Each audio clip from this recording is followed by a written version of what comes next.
아멘.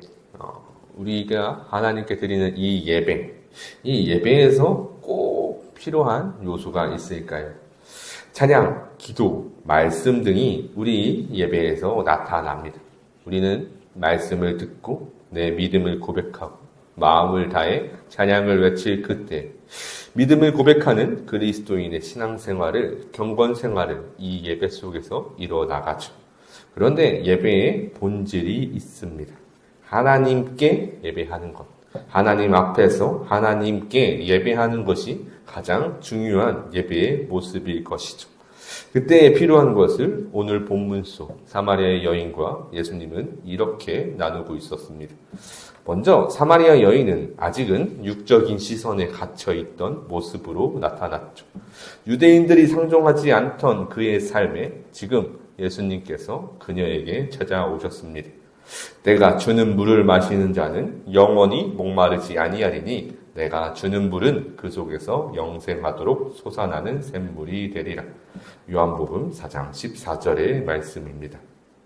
그렇기에 그녀의 삶은 힘듦이 가득했고 다시는 마시지도 않을 수 있는 내 목의 그 갈증을 해결할 수 있는 그 시원한 해가를 바라고 있던 그녀.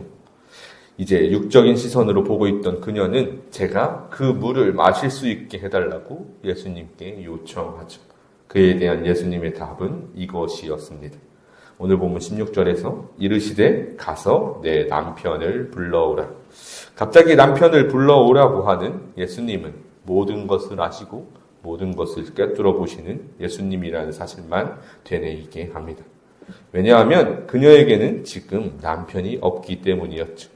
지금 없는 그 남편을 불러오라는 예수님의 말씀은 18절에서 그 이유가 나타납니다. 너에게 남편이 5이 있었고 지금 있는 자도 내 남편이 아니니 내 말이 참되도다. 여자에게 있던 문제가 하나 있었죠. 그녀가 가지고 있던 가장 큰 약점은 5명의 남편이랑 살아왔던 과거입니다. 게다가 지금 어떤 남자랑 같이 살고 있는데 그녀는 아직 그는 남편으로 혼인한 사이가 아직 아닌 것이죠. 그녀의 남편들은 그녀가 얼마나 영적으로, 사회적으로 무너져 있는지 잘 드러내주고 있는 대목입니다. 당시 사회적으로도 3번 이상의 혼인이 흔하지 않았습니다. 오늘날만 한다 하더라도 꽤 자유롭다고 여겨지는 오늘날에도 3번 이상의 재혼은 흔치 않듯 당시에도 마찬가지였죠. 지금 그녀는 문란하고 영적으로도 육체적으로도 꽤 심각한 문제임을 예수님은 꿰뚫어 보셨죠. 그렇게 자신의 약점을 찌르시는 예수님을 바라보고 그녀는 지금 이 상황을 살짝 피하려고 합니다. 19절과 20절입니다. 여자가 이르되 주여 내가 보니 선지자로소이다. 우리 조상들은 이 산에서 예배하였는데 당신들의 말은 예배할 곳이 예루살렘에 있다 하더이다. 이렇게 나의 모든 것을 아는 걸 보니 당신은 선지자이신 것 같습니다. 사마리아에서도 유대와 같이 하나님을 믿는 사람들이 있었죠. 같은 조상을 섬기고 있었기 때문입니다. 그렇기에 지금 그녀는 예수님이 선지자와 같이 하나님의 권위를 드러내는 자이구나 라고 생각할 수 있었습니다. 그래서 이제 하나님을 예배하는 문제로 돌립니다. 유대인들은 하나님은 예루살렘에서 예배해야 한다고만 말하죠. 하나님을 예배하는 장소가 정해져 있다는 그 사실에 여태까지 우리는 잘못된 예배를 드린 것입니까? 라는 그 질문에 예수님은 또다시 이 모든 상황의 본질을 집중하고 계십니다. 오늘 본문 21절입니다. 예수께서 이르시되 여자여 내 말을 믿으라. 이 산에서도 말고 예루살렘에서도 말고 너희가 아버지께 예배할 때가 이르리라. 너희가 하나님을 직접 만나 예배할 그때가 올 것이다. 22절에서는 너희는 알지 못하는 것을 예배하고 우리는 아는 것을 예배하노니 이는 구원이 유대인에게서 남이라.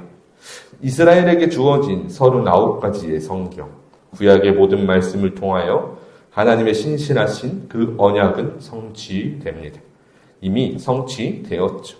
그리고 그것은 이제 우리가 알듯 구약의 모든 말씀을 통하여 오신 그 메시아, 예수 그리스도임을 지금 우리는 알고 있습니다. 그렇게 예수님은 지금 유대에게서 나는 구원을 전하십니다. 바로 다윗의 자손이신 예수님에 대한 확증을 이루고 진정한 메시아가 이 땅에 와 구원을 성취함은 온 세상에 지금 그 은혜의 말씀을 선포하고 계신 것이죠. 그렇게 선포된 복음, 구원은 주의 백성들을 하나님께로 나아오게 합니다. 하나님이 그들을 찾으시며 반드시 그렇게 이루시죠. 아버지께 참되게 예배하는 자들은 영과 진리로 예배할 때가 오나니 곧 이때라. 아버지께서는 자기에게 이렇게 예배하는 자들을 찾으시느니라. 하나님께 예배할 때가 올 것이다. 이 모습의 본질은 하나님 아버지께 참되게 예배하는 자들의 어떠한 모습이 있다는 것이죠. 그리고 그 모습은 오늘 본문 속에서 말하듯 영과 진리로입니다. 하나님은 영이시니 예배하는 자가 영과 진리로 예배할지니라. 이 말씀을 듣고 메시아 그리스도를 만날 때 이것이 정말 이루어진다는 사실을 알고 있던 그녀는 이렇게 말합니다. 여자가 이르되 메시아 곧 그리스도라 하는 이가 오실 줄을 내가 아노니 그가 오시면 모든 것을 우리에게 알려주시리이다. 메시아를 만나고 구원을 경험하고 그 은혜로 하나님 아버지께 참된 예배를 드립니다. 이것은 반드시 이루어지는 하나님의 섭리이죠. 그리고 지금 그녀는 그리스도를 만났습니다. 예수께서 이르시되 네가 말하는 내가 그라 하시니라. 아멘. 자, 결국 오늘 본문은 예수 그리스도를 만나 하나님을 영적으로 예배하는, 영과 진리로 예배하는 참된 예배가 무엇인지 전해주고 있습니다. 그런데 예수님께서 예배의 본질을 전하기 전에 그녀에게 한 남편을 찾았죠. 부부가 한 몸이기에 여자와 남자가 함께 있어야 하기에 하나님을 예배할 수 있다고 전하기 위함이었을까요? 결코 아니었습니다. 그러한 모습이 전혀 아니었죠. 여자에게 있어서 가장 큰 죄, 가장 약했던 그 부분, 약점을 들추시며 그것을 온전히 마주하게 하시기 위함이었습니다. 그리고 그것을 해결하는 길은 복음을 듣고 우리의 모든 죄를 깨끗게 하시는 예수 그리스도의 은혜, 그 은혜를 위하여 그렇게 하셨습니다. 우리가 예배에 있어서 가장 중요한 것은 우리의 죄를 고백하고 회개하는 것입니다. 그리고 그 죄를 고백함으로 하나님 앞에 무엇보다도 주님의 보혈의 은혜로 우리를 정결케 하시는 성령 충만함의 은혜를 경험하는 것이죠. 그렇게 깨끗게 할 수 있을 그때 우리는 하나님 앞으로 나아갈 것이고 그때에 하나님께서는 늘 언제나 따뜻하게 우리를 안아주실 것입니다.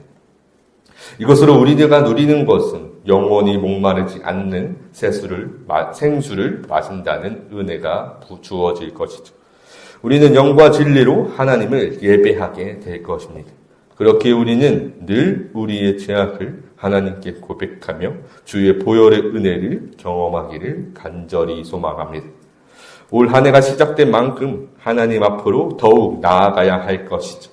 나의 나된 것은 이제 모두 십자가에 못 박고 성령으로 거듭나 하나님을 영과 진리로 예배하는 참된 예배자가 우리 모두가 되시기를, 저와 여러분이 모두 그 길을 담대히 걸어가시기를 주님의 이름으로 축복합니다.